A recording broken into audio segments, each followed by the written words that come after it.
Y amados hermanos, que la paz, la gracia y el gozo de nuestro Dios el Padre y de nuestro Señor Jesucristo el Hijo sea con todos en esta hermosa noche del Señor. Le damos la gloria a Dios nuevamente, las gracias a Él por la bendición que nos permite de poder estar un lunes más llevando el mensaje de salvación a las vidas que se pierden y la enseñanza de la palabra del Señor para edificación de la iglesia. Le damos las gracias al Señor por esta bendición. Así también le damos las gracias a todos los hermanos que nos siguen lunes tras lunes en este su programa cibernético Cristo, la luz del mundo. Así también le damos las gracias y la bienvenida a todos los que comiencen ya a entrar al programa, esperando que el Dios del cielo les bendiga a todos en sobreabundancia. De la misma manera que Dios derrama bendiciones sobre nosotros, así también oramos al Señor para que Dios también le bendiga a usted, a toda su familia en sobreabundancia. En esta noche continuamos con el estudio, posiblemente terminamos en esta noche, si no pues terminamos el lunes que viene. Estamos en la cuarta parte de la Pascua y los sufrimientos de Jesús. No podemos hablar sobre todo lo que hemos hablado anteriormente porque realmente tendríamos que coger muchos más programas, pero siempre le exhortamos para que vaya al primer capítulo del estudio, ya que ahí se establecen los fundamentos para el estudio. Vaya al primer capítulo, no podemos hablar sobre toda la trayectoria de estos capítulos anteriores, pero usted vaya al primer capítulo para que usted pueda entender lo que va a escuchar aquí en esta noche. Importantísimo, para que no se saque las escrituras fuera de contexto. Recuérdese que siempre le he dicho que las escrituras no se interpretan, las escrituras se entienden. Dios no hizo la escritura para interpretarla, porque precisamente ese es el problema que existe, no desde ahora, de hace siglos, donde se le habla a las personas que hay que interpretar las escrituras y por eso es que salen tantas y tantas falsas enseñanzas, tantas falsas iglesias que existen, precisamente por el problema de la interpretación. Dios no tendría que haber buscado con el hombre para que hiciera diferentes Biblias conforme a la interpretación de cada cual. Las escrituras no se interpretan, sino se entienden. Bendito sea el Señor. En esta noche le damos ya la bienvenida a nuestra hermana Aggie Domenech. Ya está en esta noche el programa, ya está viendo el programa, el video en esta noche. Esperando que Dios le bendiga en sobreabundancia y así también a todos los que poco a poco van entrando al programa. Queremos recordarle que todos los jueves estamos en la iglesia La Nueva Jerusalén, calle 1 bloque M3, en Jardines de Palmarejo, en Canóvanas, que Pastoral Hermanas Aleja Plaza, y estamos en el estudio de la Palabra del Señor. A las 6 de la tarde comenzamos y terminamos tempranito a las 7 de la noche. Le invitamos para que esté con nosotros. Recuérdese estudiar la palabra del Señor. Importantísimo estudiar la palabra del Señor. La palabra o las escrituras es la voluntad de Dios para todos los seres humanos sobre la tierra, para el pueblo de Israel o la nación de Israel y también para la iglesia, la novia de Jesucristo, que viene a buscar y le estamos esperando. Y aunque muchos hoy día dicen que no va a venir a buscar la iglesia, inclusive escuchaba yo hace un tiempo atrás a un pastor de un concilio, que era de un concilio muy reconocido aquí en Puerto Rico, estaba estudiando para un doctor en teología y estaba diciendo que realmente pues la iglesia no es la esposa de Jesucristo, porque Jesucristo no viene a buscar una esposa, porque si viene a buscar una esposa ya estuviera casado. Bendito sea el Señor. Viene a buscar, oiga bien, la novia, pero es la esposa. ¿Por qué es la esposa? Porque las escrituras Dios las enseñó, las expresó en forma que el pueblo lo pudiera entender y dentro de la cultura del pueblo de Israel. Existía para aquel entonces un desposorio y un compromiso formal. Un compromiso formal se podía romper. Sin embargo, un desposorio no se podía romper, pero un desposorio se consideraban ya casados, pero no habían llegado al acto sexual. Por eso es el caso de María y José. Por eso es que estaban juntos, porque se consideraban ya casados, pero faltaba el acto sexual. Es un desposorio. Por lo tanto, Dios aplica exactamente la misma enseñanza para la iglesia. Por eso le llama la esposa. Y Pablo dice que estamos casados con un solo marido. Casados. Oiga bien, dice que es la esposa de Jesucristo. Y estamos casados ya con Jesucristo. Lo único que falta, oiga bien, es el arrebatamiento que nos lleve para allá arriba y allá se celebre la boda. Bendito sea el Señor. Y en base a la interpretación decía que era imposible y que Jesucristo pues no venía a buscar realmente a la iglesia porque ya si estaba casado, ¿para qué tendría que venir a buscarla? Esas son las interpretaciones, esas son las personas que, inclusive una persona que lleva muchos años en el Evangelio, pastor de muchos años, estudiante de teología, me imagino que ya se ha graduado y ya tendrá su doctorado, pero imagínense, en base a eso, alabado sea el Señor. Pero es que esta noche le invitamos para que esté con nosotros, venga a estudiar la palabra del Señor. No tiene que pagar ninguna cuota, no tiene que hacerse ningún uniforme, lo que usted tiene que venir con el deseo de aprender. Traiga su Biblia y el deseo de aprender.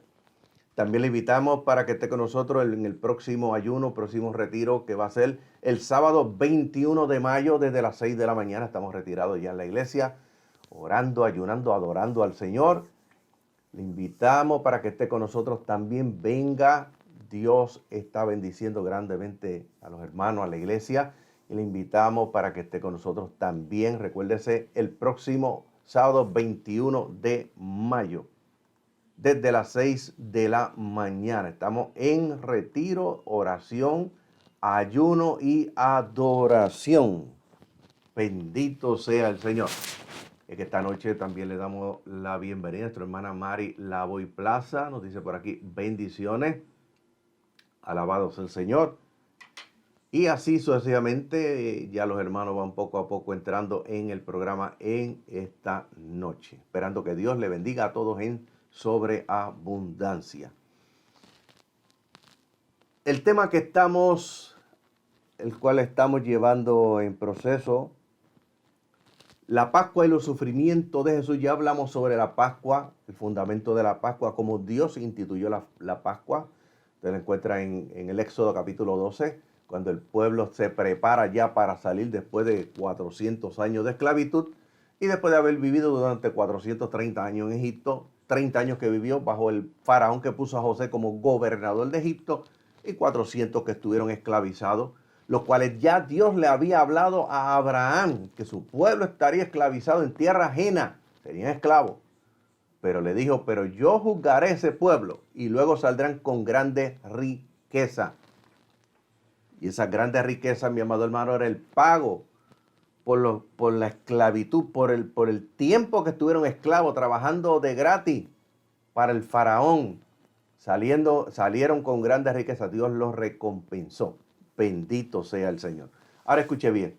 Hablamos sobre la Pascua, el fundamento de la Pascua, cómo Dios instituyó la Pascua, que era el fundamento para luego la Pascua que se iba a celebrar en el nuevo pacto, Nuevo Testamento, porque ya Jesucristo ahora es el Cordero Pascual. Cristo es nuestra Pascua, que fue sacrificado por nosotros. En el Antiguo Testamento, Antiguo Pacto, la Pascua se instituyó con un cordero de un año que había que separarlo durante 4 días para luego sacrificarlo. Dice la Escritura, entre las 2 tardes. Cuando habla de entre las 2 tardes, está hablando, y recuérdese que hablamos sobre el calendario de Dios, no el calendario que llevamos nosotros, el calendario gregoriano. Calendario de Dios está establecido en Génesis capítulo 1, verso 1 al 31. Tarde y mañana.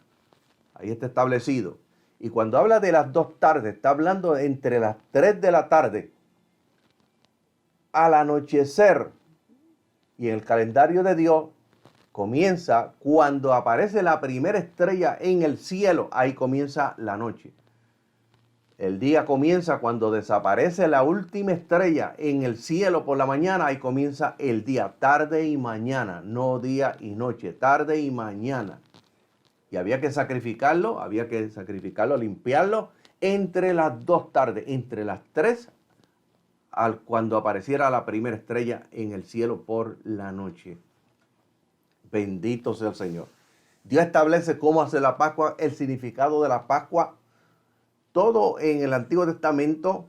Y recuérdense que es un fundamento para lo nuevo en el Nuevo Testamento. Alabado sea el Señor. Ahora para nosotros no tenemos que comer el cordero, no hay que sacrificar al cordero. Alabado sea el Señor. ¿Por qué? Porque Jesucristo es el Cordero de Dios que quita el pecado del mundo. Y luego en el Antiguo Testamento se establece que en Belén de Judá, lo que más tarde se conoce como en el Nuevo Testamento como Belén de Judea, ya que el Imperio Romano le cambia de Judá a Judea, y en Belén de Judá era que se criaban los corderos para sacrificarlos al otro año.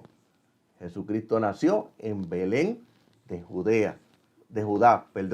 Bendito sea el Señor. ¿Por qué? Porque Jesucristo es el Cordero Pascual para nosotros, la iglesia. Todo eso hablamos anteriormente y hablamos sobre el calendario de Dios, que el calendario de Dios se mide o se cuenta desde el día 1 hasta el día 7, desde el día 14, luego el 21 y luego el 28, por el calendario de Dios. No es el mismo calendario nuestro. El calendario de Dios, alabado sea el Señor, de 28 días se mide a través de las fases de la luna. Luna nueva, cuarto creciente, luna llena y cuarto menguante. Y cada fase de la luna ocurre de cada 7 días. Por eso el día del reposo, el cual Dios estableció como un día moral, en Génesis capítulo 2, verso 1 al 3, lo estableció de cada 7 días. Oiga bien, en el calendario de Dios siempre caía el día de reposo el día 7. Bendito sea el Señor. En nuestro calendario puede caer en cualquier momento. Y no es el día 7. En la semana del día cae el día 6. Alabado sea el Señor. Y precisamente en este calendario actual ahora mismo caería exactamente el 7, el 14, el 21 y el 28. Pero nuestro calendario tiene 30 y 31 días, que por lo tanto, tan pronto termina el día 31, vuelve otra vez y automáticamente se desajusta el calendario. Todo eso lo habíamos hablado anteriormente. Bendito sea el Señor. Y escúcheme bien. El calendario de Dios se conoce como el calendario lunar. Originalmente en muchas culturas se utilizó ese calendario, alabado sea el Señor, como el calendario lunar para contar el tiempo, y se ha hallado ya científicamente por los arqueólogos encontraron un calendario en Francia grabado en piedra de este tipo que cuentan con unos 15.000 años de antigüedad. Las evidencias históricas más antiguas indican que el primer calendario solar fue creado en el antiguo Egipto a principios del tercer milenio. Tenemos que recordar que Egipto fue una de las civilizaciones más avanzadas de su época, que duró aproximadamente 3.000 años. Y en Egipto se llevaba el calendario lunar por astrónomos, no astrólogos, es algo diferente, astrónomos, personas que se dedicaban a estudiar los planetas, la posición de los planetas, porque de esta manera es que ellos podían determinar el tiempo, la lluvia, cuándo eran las crecidas del Nilo y así, etcétera, sucesivamente. Bendito sea el Señor. A principio del tercer milenio, se lo dije, surgió la necesidad de predecir con exactitud el momento del inicio de la crecida del Nilo, que tiene una periodicidad anual y acontecimiento fundamental en una sociedad que vivía de la agricultura. Este calendario tenía un año, tenía en el año, alabado sea el Señor, 360 días, dividido en 3 estaciones, meses de 30 días, alabado sea el Señor. Luego vino el calendario juliano, introducido por Julio César en el año 46 a.C. Es decir, desde la fundación, oiga bien, en el 708, desde la fundación del Imperio Romano, que se fundó entre el 800 al 700 a.C., lo cual reformaron el calendario lunar. Incluyeron entonces el calendario que se trajo de Mesopotamia, alabado sea el Señor, y ahí Julio César automáticamente estableció su propio calendario y alteró el calendario lunar. Y este entró en vigor en el año 45 a.C., poco antes de la conquista de Roma a Egipto. Era el calendario predominante en el mundo romano y posteriormente en la mayor parte de Europa, en los asentamientos europeos de América y también en otros países, hasta que fue sustituido progresivamente por el calendario gregoriano promulgado en el 1582 por el Papa Gregorio XIII. Alabado sea el Señor. Y aquí entra la institución católica y apostólica romana, una institución totalmente político-religiosa que gobernó en el mundo a través del papado y a través de los reyes, y todavía continúa igual.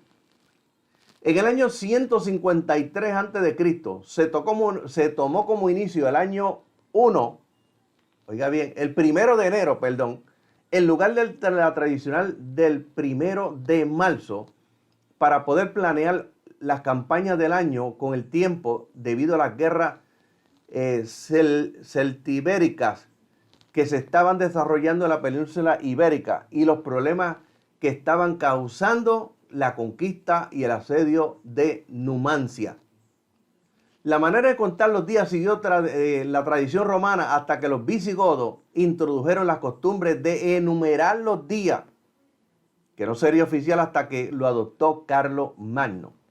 Y aquí se implanta lo que hoy día nosotros conocemos y que el mundo celebró, la Semana Santa.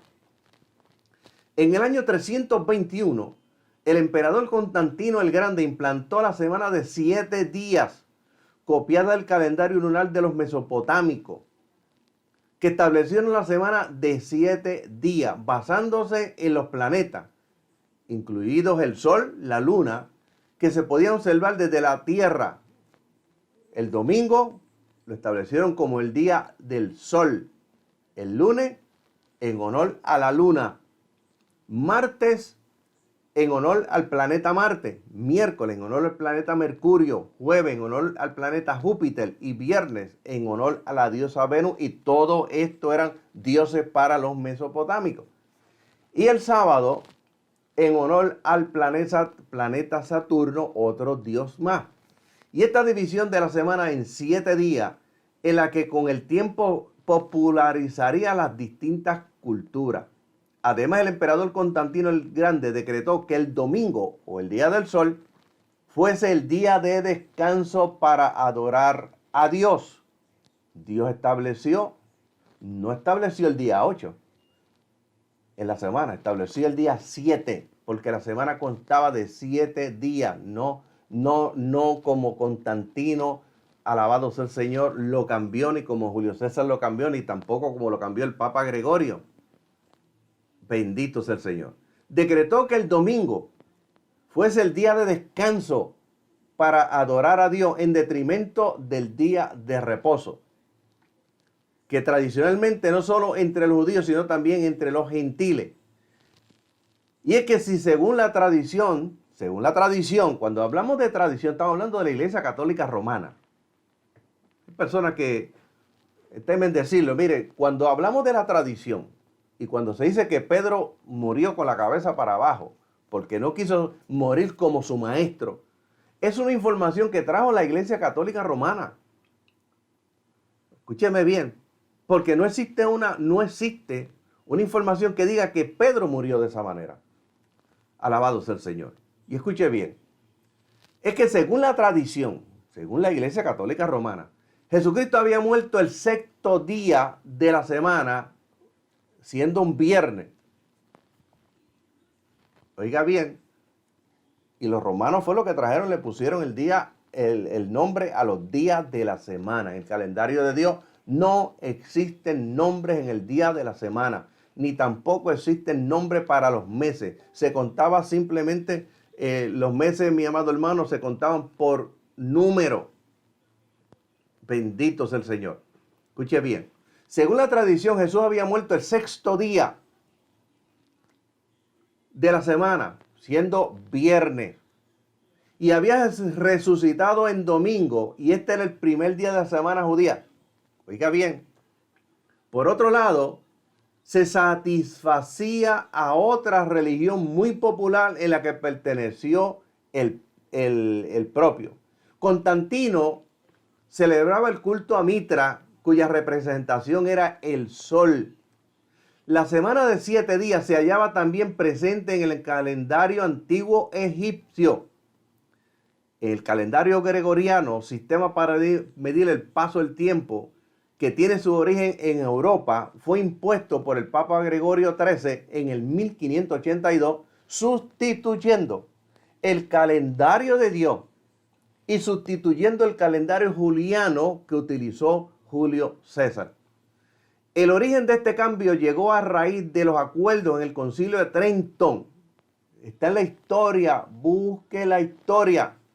En el acuerdo del Concilio de Trento en el 1545 y 1563. Y uno de sus objetivos era eliminar el desfase producido en el primer concilio de Nicea en el año 325. Pero detrás de esto estaba escondido otros objetivos. Fue el concilio más influyente en su importancia histórica, que definió la doctrina de la Iglesia Católica sobre las Sagradas Escrituras, sobre la tradición católica, sobre los sacramentos y el celibato. Oiga bien, prohibiendo el casamiento de los sacerdotes, la afirmación de la supremacía de la autoridad papal, o sea, infalibilidad papal. Y hoy día encontramos que un papa contradice lo que otro papa dijo anteriormente. ¿Y dónde está la doctrina de la Iglesia Católica? Donde establece de un principio que el papa es infalible, no se equivoca. Y vemos los cambios que sigue haciendo este papa. Pues quiere decir que el otro se equivocó, pues entonces no es infalible. También el decreto de la fundación de los seminarios y la delimitación de los campos de aplicación de los teólogos. Tenían unas limitaciones, no podían seguir buscando más allá de lo que se les permitía. Alabado sea el Señor. El concilio definió las nuevas normas dogmáticas, litúrgicas y éticas de la Iglesia Católica, en especial las prácticas rechazadas por los protestantes. Cuando habla de protestantes, todo aquel que no era católico romano. Alabado sea el Señor. Presencia real de Cristo en la Eucaristía, la justificación por la ley y también por las obras. La observación de los 7 sacramentos y las indulgencias. Y eso quiere decir, mi amado hermano, que cuando una persona quería ir para el cielo, después que moría la persona, los familiares tenían que pagar dinero, las indulgencias, para sacar a la persona muerta que estaba allá en el purgatorio para llevarlo al cielo. Bendito sea el Señor.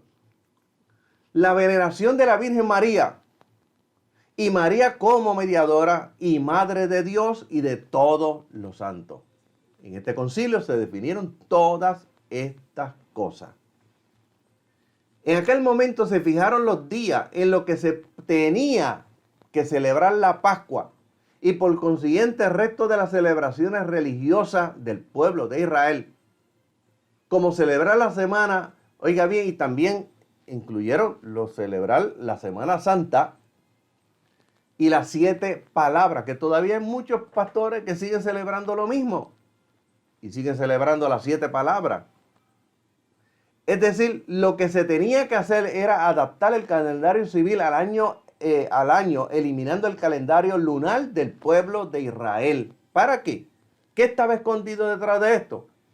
La celebración de la Pascua tenía que realizarse el día domingo. Escuché bien, el día domingo. ¿Cuándo cae el día domingo en nuestro calendario? Bendito sea el Señor. El día domingo de Pascua no podía coincidir nunca con la Pascua judía.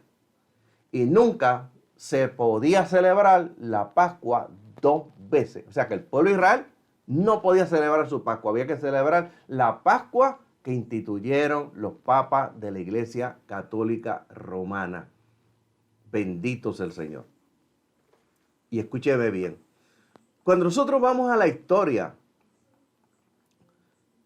nosotros encontramos, mi amado hermano, Dios estableció el primer día, el primer mes para el año, no enero. Eso lo establecieron los hombres. Alabado sea el Señor. El primer mes Dios lo estableció como el mes de Abib. Significa el mes de las espigas maduras. Quiere decir que este es el principio de la primavera. Si nosotros buscamos nuestro calendario, la primavera comenzó el 20 de marzo en este año. Pero Dios estableció no marzo. Para nosotros es marzo. Alabado sea el Señor. Sería el mes 3. Para Dios es el mes 4, pero Dios puso ese mes 4 como el primer mes para celebrar la Pascua. El mes de las espigas maduras. Alabado sea el Señor. Y cuando vamos cuando vamos a la Biblia o las Escrituras, en el capítulo 16 de Marcos, en el versículo 1, lo vamos a leer ya en breve, porque es importante. Cuando nosotros vamos a la historia, encontramos, mi amado hermano, que cuando la ciencia comienza a través de la computadora y a través de la misma Biblia establecer el tiempo, y a través del carbono 14, encontraron en el calendario de Dios, oye bien, y lo compararon con el calendario gregoriano para ese tiempo. Y encontraron, mi amado hermano, que Jesucristo murió el 14 del mes de Abib, para nosotros ahora el mes de abril, siendo en el calendario gregoriano un miércoles. Escuché bien. Bendito sea el Señor. La Pascua se celebró el día 15 del mes de Abib, o sea, para nosotros el mes de abril, pero para Dios el primer mes establecido por Él. Y en el calendario gregoriano cayó un jueves. Luego encontramos, mi amado hermano, que las mujeres salen y compran especias para él embalsamar el cuerpo de Jesucristo. Y ese día cayó el día 16. En nuestro calendario cayó el día viernes. Escuché bien. Y cuando buscamos en la Escritura y vemos que Jesús resucitó el día de reposo, que cayó el día 17. En nuestro calendario sería el día sábado. Bendito sea el Señor. Y luego encontramos el día 18, que es el día que se ofrendan las gavillas, las primeras semillas. Oiga bien, cayó el día 18 en ese tiempo. Todo esto ha cambiado porque el calendario ha cambiado. no vuelva a caer exactamente igual. Alabado sea el Señor. Y el día 18, conforme a nuestro calendario gregoriano, sería el domingo 18. Cuando usted analiza las escrituras, oiga bien, Marcos capítulo 16, verso 1, dice, cuando pasó el día de reposo. No es el sábado nuestro, cuando pasó el día de reposo, que caía siempre los días 7 de cada 7 días, conforme a las fases de la luna, no conforme a nuestro calendario. Siempre caía el día 7 y se suma 7 más son 14, y 7 más son 21, y 7 más son 28. Calendario de Dios. Dice, cuando pasó el día de reposo, María Magdalena y María, la madre de Jacobo, y Salomé compraron especias aromáticas para ir a ungirle. Oiga bien, para ir a ungirle. Y muy de mañana, el primer día de la semana, vinieron al sepulcro ya salido el sol. En el día de reposo no se podía salir. En el día de reposo no se podía comer. En el día de reposo no podían encender leña, no podían encender el fuego, no podían barrer, no podían fregar, no podían hacer absolutamente nada. El día de reposo era para santificarlo para Dios. Y la Biblia establece que el que violara el día de reposo y saliera, comiera o hiciera cualquier cosa, Dios lo iba a cortar, o sea, matar, quitarle la vida. Y encontraron a un hombre, y está en el libro de Números, recogiendo leña en el día de reposo. Y como Dios no había establecido cuál era la pena todavía por esa violación, Moisés fue ante Dios. Y Dios mandó a lapidar, a apedrear a ese hombre porque había violado el día de reposo. Hoy muchos se dan golpes de pecho, que dice que guardan el día de reposo, y usted lo ve que van para la playa, hacen compras, van al doctor y salen a pasear. Y solamente dice, yo guardo el día de reposo después que yo no trabaje. Oiga bien, dice, muy de mañana el primer día de la semana vinieron al sepulcro ya salido el sol. Pero sí entre sí, ¿quién nos removerá la piedra? Pero cuando miraron, oiga bien, quiere decir que ellos no fueron el día de reposo, fueron al otro día. Bendito sea el Señor. Dice, ¿quién nos removerá la entrada, la piedra de la entrada del sepulcro? Pero cuando miraron, vieron que la piedra estaba removida y que era muy grande. Y cuando entraron en el sepulcro, vieron a un joven sentado al lado derecho, cubierto de una ropa blanca larga, y dice, se espantaron. Vieron un ángel. Entonces respondieron algunos de los escribas y de los fariseos diciendo, Maestro, deseamos ver de ti señal. Oiga bien, cuando vamos ahora a Mateo capítulo 12, del versículo 38 al versículo 40, entonces los escribas y los fariseos dijeron, Maestro, deseamos ver de ti señal. Y él les responde, dijo, la generación mala y adúltera demanda señal, pero la señal no le será dada, sino la señal del profeta Jonás. ¿Cuál fue la señal del profeta Jonás? Como estuvo Jonás en el vientre de la ballena o el gran pez, 3 días y 3 noches, así estará el Hijo del Hombre en el corazón de la tierra, 3 días y 3 noches. Alabado sea el Señor. Esta es la traducción griega. En la traducción hebrea es noche y día. Recuérdese, el calendario de Dios no es el calendario gregoriano, no es día y noche, sino noche y día. Cuando nosotros volvemos nuevamente en la historia, encontramos, mi amado hermano, que Jesucristo muere el día 14. De la misma manera que Dios estableció que el día 14 del primer mes, o el mes de Abib, o de la espiga madura, o el de la primavera, había que matar el cordero pascual, y él murió exactamente el día que Dios estableció en el antiguo pacto. Pero cuando usted va a ese calendario de ese entonces, usted encuentra, mi amado hermano, que del día 14 al día 15, y cuando luego usted va del día 15 al 16, pasan exactamente 3 noches, no día y noche, 3 noches. Cuando usted vuelve otra vez a ese mismo calendario y usted vuelve a encuentra que el día 15, que se celebra la Pascua, del día 15, y lo cuenta al 16, y luego al día de reposo al 17, pasan 3 días. Y aquí se cumple lo que Jesús le había dicho, que como estuvo Jonás en el vientre del pez, oiga bien, en la traducción griega, 3 días y 3 noches, sería al revés, 3 noches y 3 días, alabado sea el Señor, se cumplió exactamente como Dios lo había establecido. Por lo tanto, Jesucristo, mi amado hermano, no resucitó un domingo. Jesucristo resucitó en el día de reposo, exactamente en el calendario de esa época, mi amado hermano, el día 17. Bendito sea el Señor. La Iglesia Católica Romana cambió todo, introdujeron muchísimas herejías dentro de la iglesia. Alabado sea el Señor. Y escúchenme bien. En el 1582, el equinoccio se adelantó el 11 de marzo. Y con ello la celebración de lo que hoy nosotros conocemos como la Semana Santa. Para nosotros toda la semana y todos los días son santos. Oiga bien.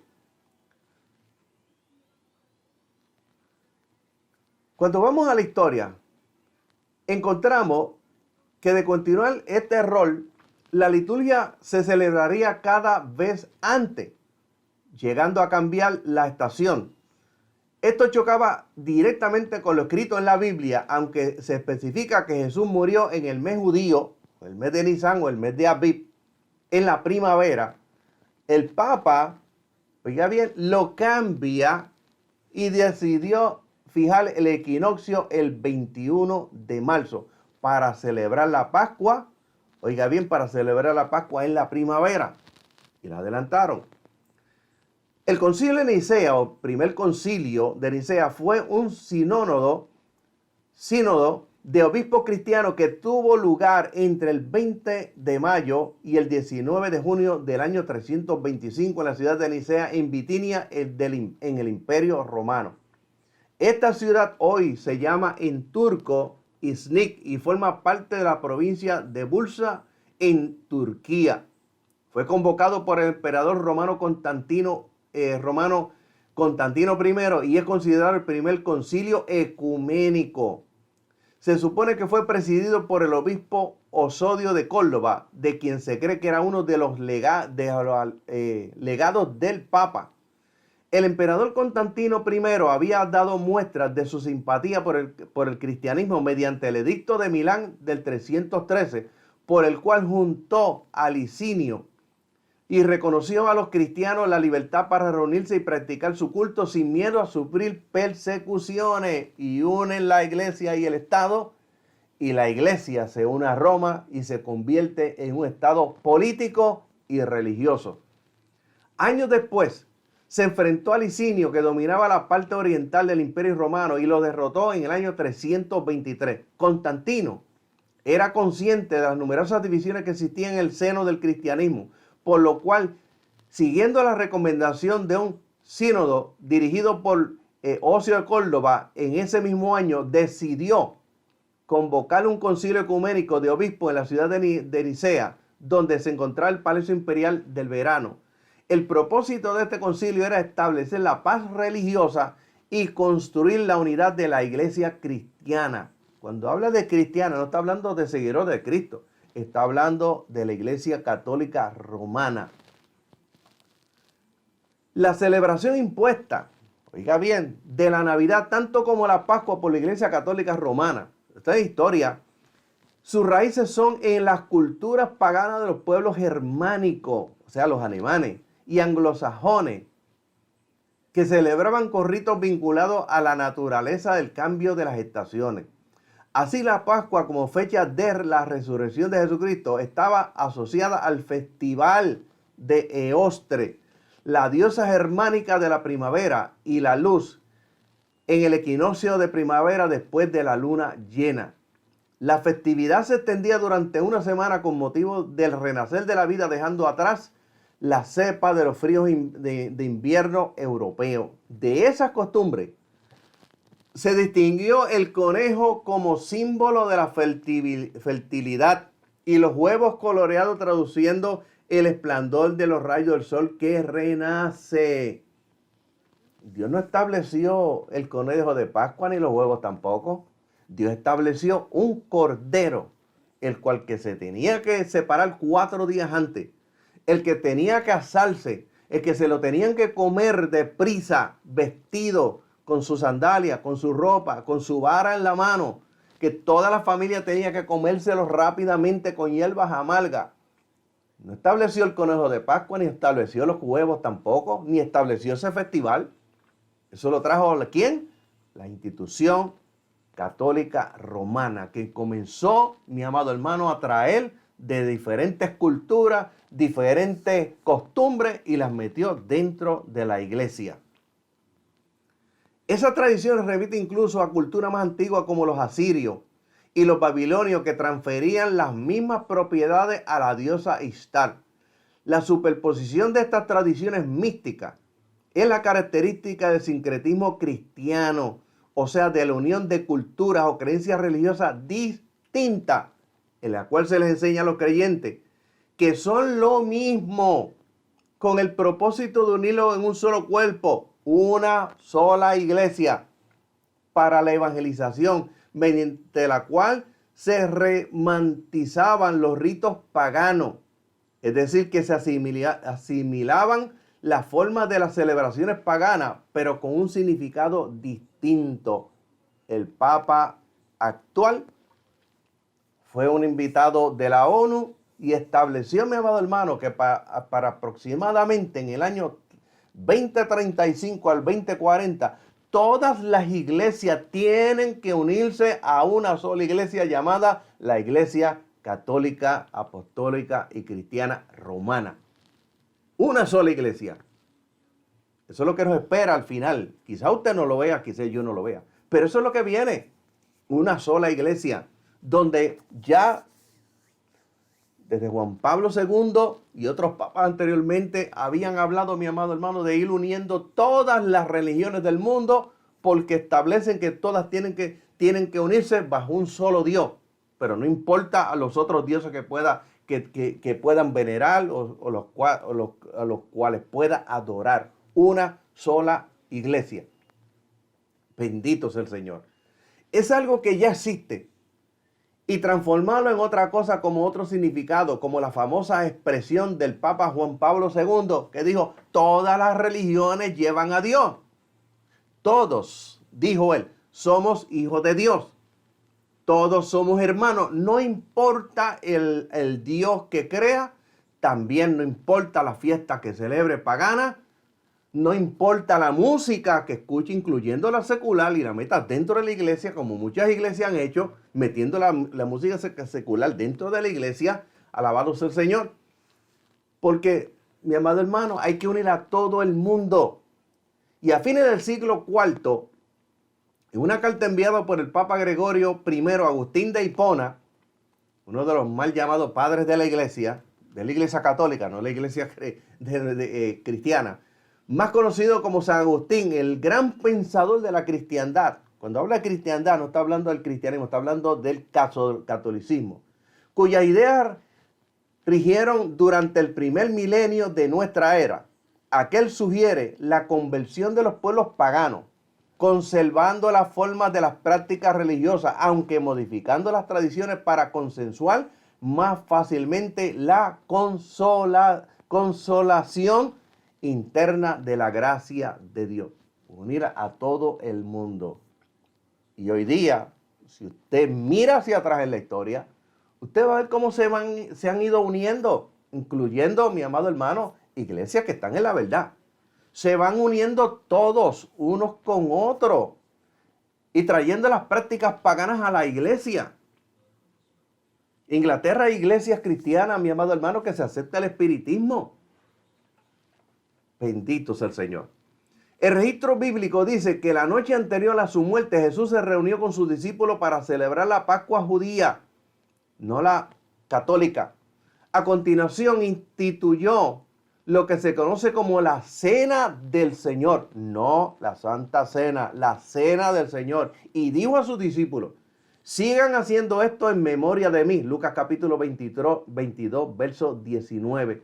La Cena del Señor debía celebrarse una vez al año. Con ella se conmemoraba la muerte, oiga bien, de Cristo.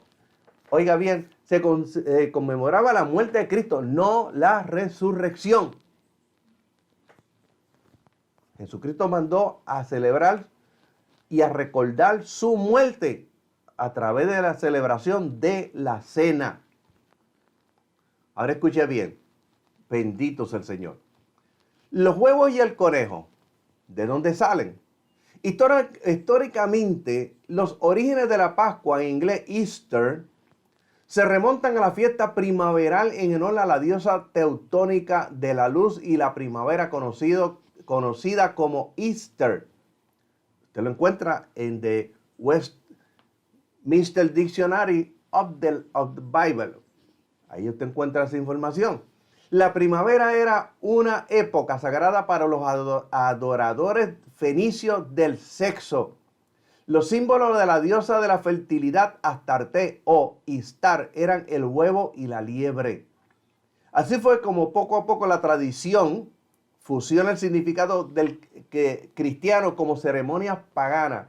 Aquellos rituales imposibles de desarraigar eran reasimilados bajo nuevas formas. Es lo que ha hecho la iglesia en todo este tiempo. Meter el paganismo dentro de la iglesia y la iglesia poco a poco asimilarlo. Eso ha surgido con las diferentes herejías que han entrado en la verdadera iglesia. Oiga bien, no estoy hablando de la iglesia romana, en la verdadera iglesia. Y poco a poco la gente ha ido asimilando. El júbilo por el nacimiento del sol y por el despertar de la naturaleza se convirtió en el regocijo por el nacimiento del sol. Oiga bien, y lo compararon y lo meten entonces con el sol de justicia y con la resurrección de Jesucristo. De ahí nace la Navidad llena de paganismo, que introdujo la mal llamada Iglesia Católica Romana, y está en la historia. Oiga bien, está en la historia. Jesús nos enseñó que la señal principal y más contundente para nosotros saber cuándo estaríamos en el periodo de tiempo para el cumplimiento del arrebatamiento no serían las guerras, no serían los rumores de guerra, no serían las pestilencias, no serían las pandemias, sino el engaño. Mateo capítulo 24, verso 3 al 8, y Marcos capítulo 13, verso 1 al 8, y Lucas capítulo 21, verso 5 al 11, dice, habiéndose sentado Jesús en el monte de los olivos, se acercaron sus discípulos para decirle en privado, dinos, ¿cuándo acontecerá esto? ¿Y cuál señal habrá de tu venida y del fin del mundo? Jesucristo le dijo, mirad que nadie os engañe. Esa es la señal más contundente, el engaño. La señal más contundente que nos dice a nosotros que estamos en el periodo de que Jesucristo venga a buscar la iglesia. Bendito sea el Señor. Porque Él dijo, porque vendrán muchos en mi nombre, diciendo yo soy el ungido o el Cristo, y engañarán a muchos. Entonces escucharán de las calamidades y las noticias de las guerras. Miren que no sean turbados porque es necesario que todo esto acontezca, pero no es el fin todavía. Porque se levantará nación contra nación y reino contra reino. Y en distintos lugares habrá hambre, plaga y terremotos. Lo estamos viendo. Pero todas estas cosas, dijo, son principios de dolores. Y son cosas que se tienen que seguir cumpliendo hasta que lleguen a un cumplimiento máximo. Un desbordamiento de estas señales. Cuando llegue ese desbordamiento, aparece Jesucristo a buscar la iglesia. ¿Cuándo va a ser? Nadie lo sabe. Nadie lo ha podido saber y nadie lo sabrá. Bendito sea el Señor. Y escuche bien. Y con esto yo voy a terminar en esta noche este estudio.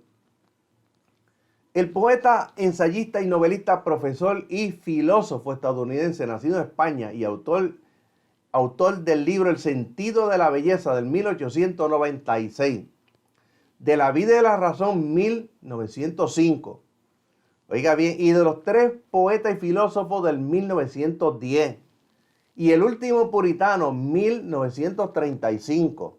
Y de la consistencia del ser, 1947. Estoy hablando del señor que hace mucho tiempo murió. Alabado sea el Señor. Jorge Santayana. Este señor dijo algo importante. Y dijo, aquellos que no recuerdan el pasado están condenados a repetirlo.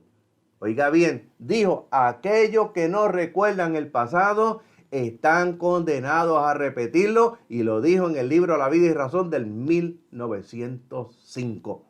El problema que tenemos hoy día en la iglesia, mi amado hermano, es que no buscamos, no leemos, no estudiamos, no escudriñamos. Estamos solamente, mi amado hermano, viviendo de lo que otro pueda decir. No lo buscamos nosotros, no escudriñamos nosotros, no preguntamos nosotros, no vamos a ver si es cierto lo que se dice. Usted tiene que usted me oye, pero usted tiene que buscar, confirmar. Oiga bien, no podemos seguir siguiendo a los hombres simplemente por su imagen, ni por su testimonio, ni creerlo automáticamente porque es el hombre de Dios o la mujer de Dios. Tenemos que escudriñar, buscar. Jesucristo dijo, escudriñad las escrituras. Él no dijo, crean a todo lo que dice Pablo, o sea, a Pedro, perdón. No dijo eso. Escudriñen las escrituras. Porque a vosotros parece que ellas traen la vida eterna y ellas son las que dan testimonio de mí. Bendito sea el Señor. Tenemos que buscar, tenemos que estudiar. Tenemos que dejar un poquito al lado el YouTube. Y tenemos que dejar un poquito al lado, mi amado hermano, el Facebook. Tenemos que buscar. Tenemos tantas facilidades ahora que no las teníamos hace muchos años atrás. Bendito sea el Señor. En esta noche le damos la bienvenida también a nuestra hermana África Rivera. Alabado sea el Señor, dice tremendo estudio.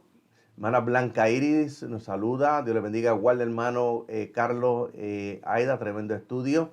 Alabado sea el Señor. Le damos la bienvenida en esta noche, dándole las gracias al Señor por cada uno de ustedes que ha estado con nosotros en esta noche, esperando que Dios le bendiga en sobreabundancia. Hay muchos temas que podíamos hablar de todo lo que hemos hablado aquí. No tenemos el tiempo para hacerlo. Alabado sea el Señor, pero le invitamos para que usted busque, estudie, escudriñe. Alabado sea el Señor. Bendito sea el Señor. La historia nadie la puede borrar. La historia está ahí. Bendito Dios. Vamos a prepararnos para orar. Hemos terminado este estudio de esta noche. El lunes que viene tenemos otro estudio más. Alabado sea el Señor. Así que prepárese para el lunes que viene para recibir otra bendición. Bendito sea Jesús. Esperando que el lunes que viene esté nuevamente con nosotros y que el Señor le bendiga en sobreabundancia. A Jenny Javilés, bendición hermana Aida, Dios te bendiga, y su amado esposo por aquí. Alabado sea el Señor, estamos preparándonos ya para orar. Bendito Dios. Así que usted prepárese también en su casa. El Dios del cielo todavía sigue haciendo milagros, hermana Jenny Javilés nos escribe desde Barranquilla, Colombia. Dios le bendiga a mi amada hermana y saludo a todos los hermanos allá en Colombia. Bendito sea el Señor. Nos preparamos para orar y usted prepárese para recibir la bendición de Dios. Está enfermo, Dios sigue haciendo milagros. No lo sana hoy, no se preocupe, mantenga su fe. No pierda su fe. Bendito sea el Señor. Padre, te alabamos y bendecimos tu nombre, te adoramos. Glorificamos tu nombre, te damos la gloria, te damos la honra, te damos la alabanza a ti. Y te damos las gracias, Padre bueno, por la bendición que tú nos has dado una vez más, de estar con nuestros hermanos a través de este programa. Esperando, Señor, que en esta noche tú les bendiga en sobreabundancia. A ellos, Señor, y a toda su familia. Mira, en esta hora, las peticiones de cada uno de mis hermanos. Contesta esas peticiones. Glorifícate a través de las mismas. Y que cada petición contestada sea para bendición, sea para edificación de su vida. cada petición contestada, afirme cada día más su fe, Padre bueno. Y si alguno está enfermo, y todos los hermanos que están escuchando, los que van a escuchar después, Padre, la repetición, si están enfermos, Señor amado, en esta hora tu palabra dice que cuando los discípulos salieron a predicar, tú confirmabas la palabra con las señales que le seguían. Confirma tu palabra en esta hora con milagros, con prodigios, con sanidades. Señor, con maravillas para la gloria y para la honra de tu nombre. Que toda enfermedad en esta hora desaparezca. En el nombre de Jesucristo, para la gloria y honra de tu nombre, Señor. Padre, en esta hora, mira los que están atados y oprimidos por el diablo, aquellos que están bajo depresión, aquellos que oyen voces que le dicen que se quitan la vida, aquellos que oyen voces que dicen que maten a otras personas. Padre, tu palabra dice que cuando fue ya tarde le trajeron a él muchos endemoniados y los echó fuera con la palabra. Los echó fuera con la palabra. Y nosotros en esta noche los echamos fuera con la autoridad de esa palabra. En el nombre de Jesucristo. Y por tu palabra que dice, la paz os dejo, mi paz os doy. No como el mundo la da, yo la doy. No se turbe vuestro corazón ni tenga miedo. Por esa palabra ellos reciben paz en la mente, en el espíritu, en el cuerpo. En el nombre de Jesucristo, para la gloria y para la honra de tu nombre. Aquellos que confiesan a Cristo como Salvador personal, perdona sus pecados, límpiale con tu sangre preciosa en esta hora. Aquellos que, Señor, que están descarriados, pero regresan a redil en esta hora, perdónalos, restáuralos, llénalos de tu Espíritu Santo. Y aquellos que no han recibido el bautismo del Espíritu Santo, tu palabra dice, en los últimos días, dice Dios, derramaré de mi Espíritu sobre toda carne. Por esa palabra ellos reciben Espíritu Santo y fuego. Y ese fuego entra, ese fuego transforma, regenera, cambia y produce nuevo nacimiento espiritual, Padre bueno. En el nombre de Jesucristo es hecho para la gloria y para la honra, Señor, de tu nombre. Te damos la gloria, te damos la honra, la alabanza a ti y así también le damos las gracias a cada uno de ustedes que ha estado con nosotros. Recuérdese, el próximo lunes Dios tiene otra bendición para usted, para nosotros también. Esperamos verle nuevamente el próximo lunes de 8 a 9 de la noche. Recuérdese, hora de Puerto Rico. Dios le bendiga, mi amado hermano, en sobreabundancia.